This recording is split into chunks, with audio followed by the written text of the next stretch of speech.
Hi, everyone. Today we're going to talk a bit more about biblical criticism, since I think those are probably among the more difficult ideas to grasp in this course. And today we're going to cover a couple of topics. The first one is about intertextuality, which sounds complicated, but I think should be fairly clear to you after we're done with this.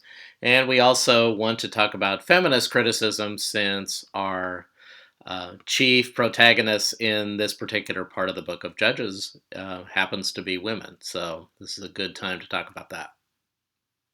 So, intertextuality. It's a little tough to know exactly where to start with this topic, but I'll begin with something you've probably heard before. When people are sometimes asked, particularly scholars are asked the question, what is the Bible? Sometimes they will respond, well, the Bible is like a library. And I think the idea they're trying to get across here is that the Bible is composed of a lot of different works of literature, different kinds of literature, accumulated over a long period of time. So, in that way, the Bible is kind of like a library. You buy one book and then you buy another book. And if you're like me, before too long, you have 300 books. Um, so I think that's true as far as it goes, but there's also a problem with that analogy. And I would see that problem in that the Bible is not like a library, because in some ways, the different books of the Bible, I would say, talk to each other. And what I mean by that is that the books are in a sort of dialogue, and they refer either overtly or perhaps more obliquely to other events that have happened in the Bible. So, one of the most common references you'll see are allusions or direct references back to the Exodus. So, there's many books that um, kind of use the Exodus as a reminder for the Israelite people of Yahweh's faithfulness throughout their history. So they keep referring back to this event, and sometimes just with a little turn of the phrase, like God's holy arm. So that phrase, even though we don't think of necessarily God having arms, is sort of a catchphrase for referring to the Exodus. And sometimes it's more overt, and you really do know what they're referring to. So in most libraries, our books are not so interrelated. So these books talk to each other. And what intertextuality is, and you don't have a specific reading on this, maybe one day I'll come up with one, but intertextuality is looking how the books talk to each other and how they relate to each other and how that helps shape meaning. So I'll work through a few examples. So that's the definition of intertextuality, the meaning of one text, or the idea that the meaning of one text can be shaped, affected, or enriched by another text. So when we bring two stories together, and where the Bible helps us think about stories together, that can shape how we think about both stories. So it invites a comparison between two or more stories or texts.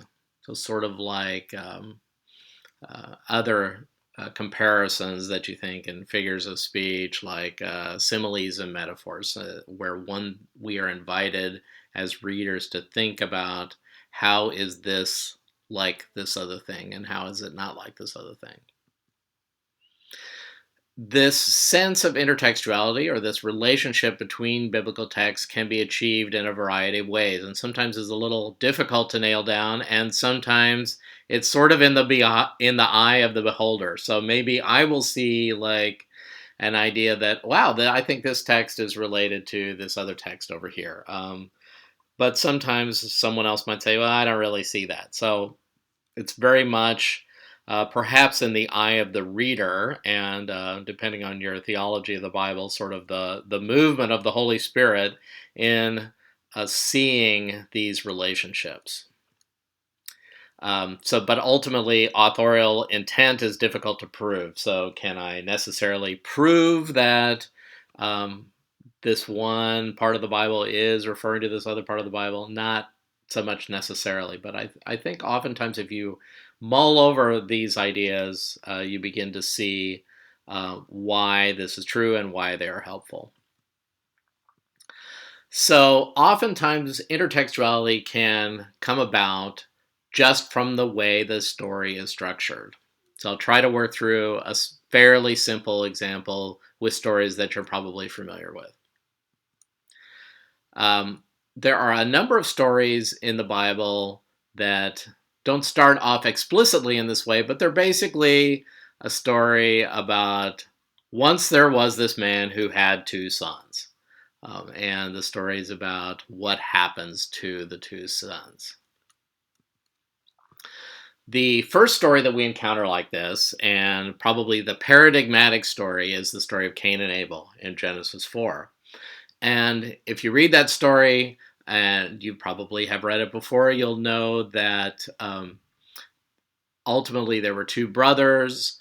The story does not end well. The story ends in violence, and one brother kills the other brother. So we, through this story, think of stories about a guy with two sons as perhaps ending in violence, perhaps coming to a not very happy ending. But not every story, of course, works this way. So we see the story of Isaac and Ishmael in Genesis 16 through 23. Isaac and Ishmael don't have such direct interaction, but the story at least does not end in violence. So in Genesis 23, both Isaac and Ishmael are there to bury their father Abraham. Now, certainly Ishmael, you could argue, was the recipient of violence at the hands of his father, and Isaac near violence in the hands of his father. But the relationship between the two didn't seem to be all that fraught with tension. So maybe this story doesn't work quite as well. But if you think about the story of Jacob and Esau, I think there is a much more profound connection between this series of stories and the stories of Cain and Abel. So we hear about Jacob and Esau early in their life. There's sibling rivalry, not in some small degree promoted by their parents. And we get to kind of the dramatic ending of the reuniting of Jacob and Esau, and it seems like there is, if we don't know how the story ends, it seems like there could be a big chance of violence at the end of the story. And we, maybe in the back of our minds, are thinking about the story of Cain and Abel, and we think that, this is not probably going to end well. But at the very end of the story, Jacob sees the face of God in the face of his brother. And this seems to be a pivotal moment where violence is thwarted and the story doesn't end like Cain and Abel. So if we think of Cain and Abel in the background and we think of Jacob and Esau, we say, well, maybe violence between brothers, between people, doesn't necessarily have to happen if we can see the face of God in the other. And we could talk a long time about how this relates back to the Genesis 4 text, but that's not the subject of this class. But just thinking about how stories about men with two sons can help us perhaps see a relationship there. And then, of course, we have the story of the prodigal son in the New Testament. So this isn't necessarily restricted to the Old Testament, where there was a man with two sons. There's a problematic relationship. There's themes of sibling rivalry and favoritism, perhaps, depending on your perspective. So we think again of similar stories like this. So there is no kind of direct allusion from one story to another, but just from the way the story is structured, it helps us compare one story with another story that has a similar structure and similar themes. Now, sometimes we have what is called literary allusion, or little words or phrases or key moments in a story that help us think about another story in the Bible. And I will say that this comes a lot easier if you're familiar with Hebrew. So a big plug to take Hebrew at some point in your life. So let's look at how the story of Deborah does this, or might be doing this. So I will propose my little thesis here that the story of Deborah does do this, and it says something about Deborah as a character. So what are some key ideas in the Deborah story that remind us of other texts? First off, we have the idea of a prophet, or in Deborah's case, a prophetess. And as your commentator notes, this is really unusual in the Old Testament. There are not too many women prophets in the Old Testament. So when we see one, we think, this is kind of significant. This is unusual. This is something, it's a red flag. It's something I should pay attention to. Something significant is happening here. And then I mentioned in one of my earlier lectures that this section of the Bible, so Deuteronomy, Joshua, Judges, 1st and 2nd Samuel, 1st and 2nd Kings, scholars for a long time have noted the relationship between these texts, and probably the by far most prevailing theory is that these texts were compiled and edited by the same person or group of people with that wanted to stress particular ideas, more or less that because Israel violated the law and had really bad leaders, that resulted in Israel's exile. So in the book of Deuteronomy, Moses is held up as what I will call the gold standard of prophets. So in Deuteronomy 34:10, just for example, never since has there arisen a prophet in Israel like Moses, whom the Lord knew face to face.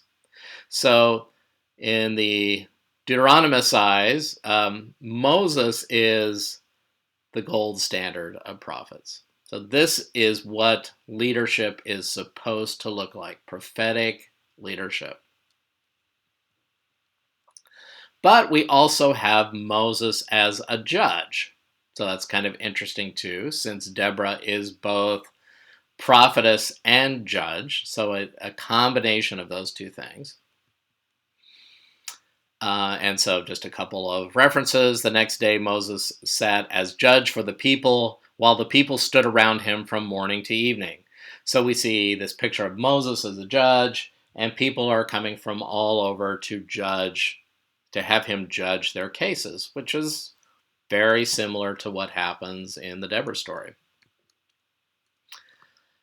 Another reference, and then they judged the people at all times. Hard cases they brought to Moses, but any minor case they decided themselves. And your commentator mentions this as well, that this could easily be what's happening in the book of Judges, that typically there was a system within cities or small towns, villages, where the village elders would decide on justice in the village. But sometimes there are difficult cases, and when there are difficult cases, you have to bring them to the Supreme Court, which in this case seems to be Deborah and or Moses by comparison.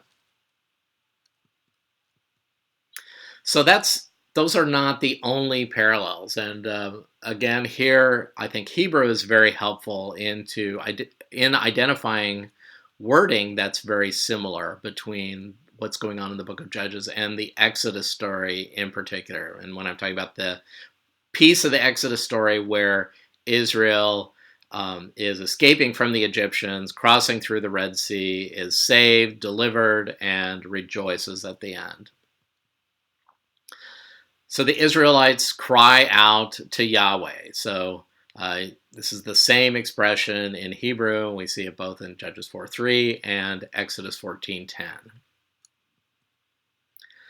To me, what's even more interesting is the prominence of chariots in the story. So if you go back and read that Exodus 14 story, the idea that Pharaoh had chariots, which were apparently very sophisticated and scary to the Israelites, it just comes up over and over and over again. And then we get to Judges 4:3, and we realize that this Canaanite king also has chariots. And this is a scary thing. This is something the Israelites do not have, and it makes them feel inferior. So if you just do a concordance search of the word chariot or chariots in the Bible, you'll see that mentions of chariots are sort of concentrated in specific areas in the Old Testament. These are a couple of places, and then there's other things in First Kings. So Israel finally does get chariots, even though they're told not to in the book of Deuteronomy. So we'll talk about that a little bit later in the course. But prominence of chariots, I think, stands out, to me at least. We hear the same Hebrew word for oppress. So the Canaanite king is oppressing the Israelites just as the Israelites were oppressed, using the same word for oppress, in Exodus 3:9. So again, these are, to my mind, literary allusions between texts.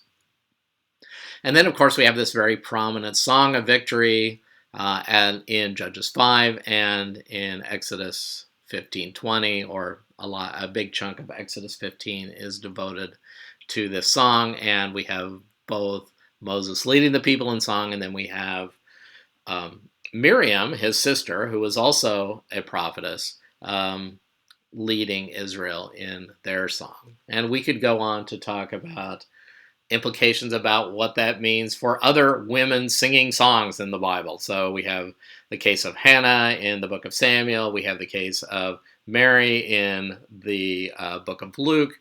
So there are other similar stories where women sing songs about oppression and victory in the Bible. So that could be a whole other course, but it helps us make connections between parts of the Bible that we might not otherwise connect. And that is, in essence, what intertextuality is.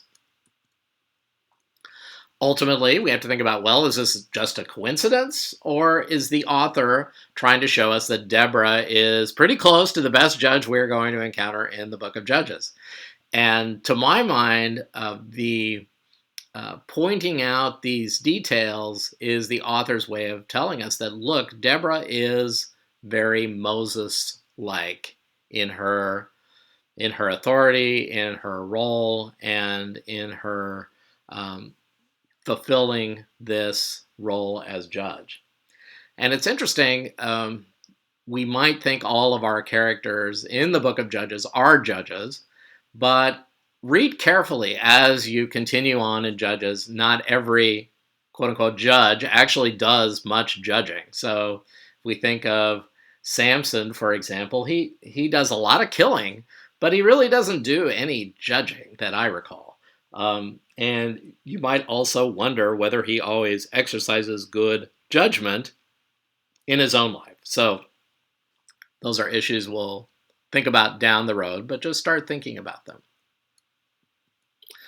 Next, I wanted to talk a little bit about feminist criticism, and for reasons I already explained in the video, and it's part of your reading this week. So Cheryl Exum wrote this section in the book, in the Ye book, about biblical criticism, and I would say is a very probably typical mid to late 20th century feminist critic of the Bible. So if you want to think about what typical feminist criticism looks like, this was pretty typical. So feminist criticism begins with the assumptions that women have been marginalized by men through a great part, if not all of history, and have historically been denied access to the same authority. So that, in essence, men have been given a lot more authority than women over the course of time. And that this marginalization of women is also reflected in the history of literacy, including what ultimately gets written down, who is subsequently allowed to authoritatively interpret texts. So I would say it's just in the last 75 years, perhaps, where women have risen in any degree of prominence as biblical scholars, biblical writers, biblical critics.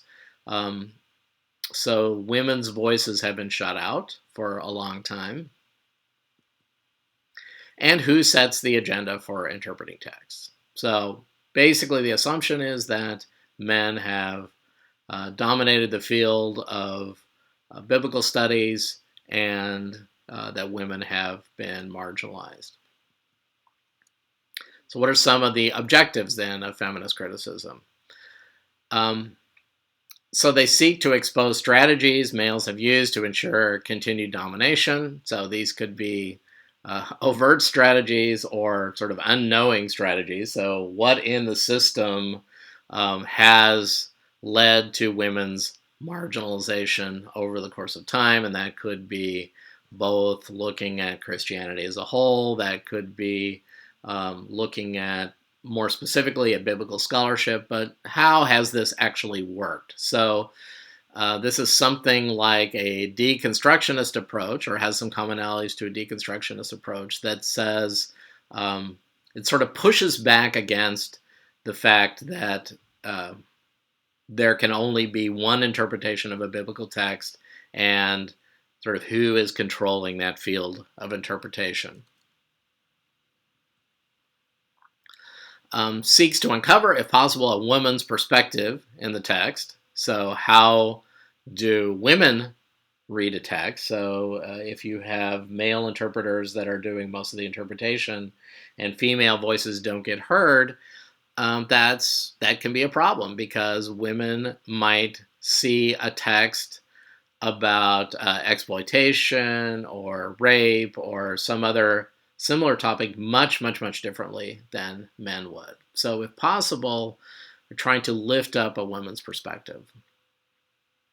And they utilize other resources such as social scientific methods to discover things that might not be recorded. So, we have a lot of stories about generals and kings and people going out to fight in the Old Testament, and not as many stories, nearly, about domestic life, about women's roles in the household. We have a few things, but not as many things if you just look at the overall preponderance of what we find in the Bible. So we use other resources such as social scientific methods. So that's what we read last week in the Myers reading.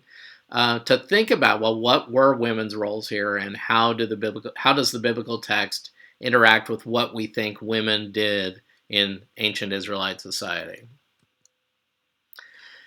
So, what are some examples of questions asked by feminist critics? So, there's a very nice little list on page 69 that you should take a look at. So, just to review those, is there a woman's point of view in the text? And is this really a woman's point of view, or are these the words of a woman as interpreted by males who recorded the woman's point of view? Complex topic. How are the women portrayed? So, are they portrayed as faithful? Are they sort of stereotyped, perhaps, as women who are promiscuous or maybe less educated, or just looking in general at how the women are portrayed in the biblical text? Who has the power in the text? And this is an interesting question, actually, just a little aside, that Carol Myers, in her book Rediscovering Eve, which I sometimes assign, it's quite a bit longer, so I tried to keep your reading to a manageable level.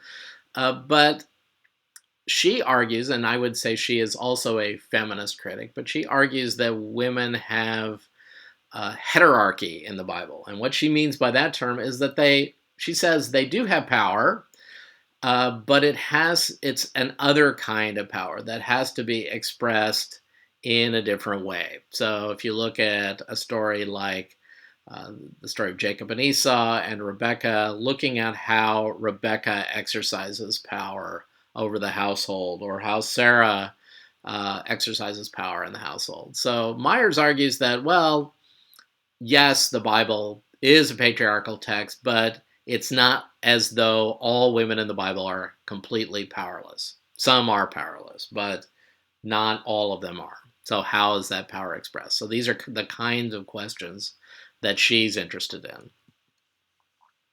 How are women's experiences portrayed? So here, Cheryl Exum is talking about experiences that are unique to women. So childbirth, nursing,